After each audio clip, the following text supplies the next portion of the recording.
I'm Larry O'Connor. I'm filling in for Mark Levin.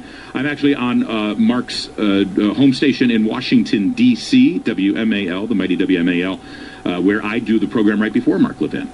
So it's a great honor to be in that position, of course.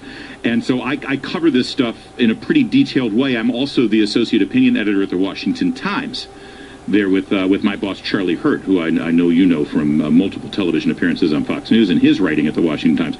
So I've been covering this story quite a bit. In fact, just yesterday, I interviewed Carter Page. Carter Page, the focus of the FISA warrant, the fake, phony, fraudulent FISA warrant that the FBI and the Justice Department was able to get from the FISA court by lying, by misrepresenting, by withholding key information from the judges that granted the warrant. I interviewed Carter Page, the man who was spied on by your federal law enforcement officials under the direction of James Comey, Loretta Lynch, and ultimately President Barack Obama.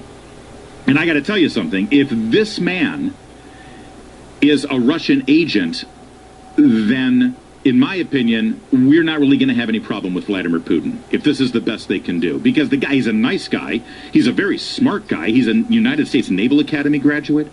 He was an officer in the United States Navy, including an intelligence officer.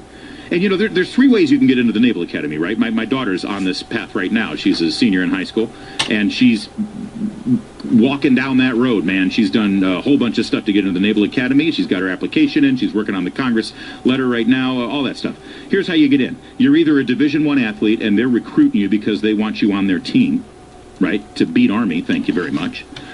Or you're a legacy, right? Your dad was an admiral, or your grandpa was, you know, the representative for the United States Navy on the chief of staffs there, right? Or you got some kind of legacy, or your dad or your grandfather actually went to the Naval Academy, right? And by the way, there's nothing wrong with that. I think that it's incredible that we have this great tradition in America where generation after generation in a family will bring their best and brightest to the service academies and become officers in the United States Navy or the Army or wherever you.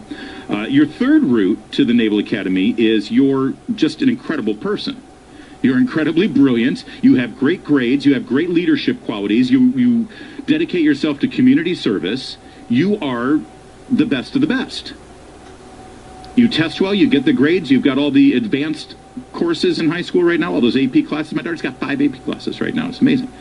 Let me tell you, Carter Page, the person who James Comey stood before a FISA court and said that he believes and has reason to believe is an agent for a foreign government who is hostile to the United States of America.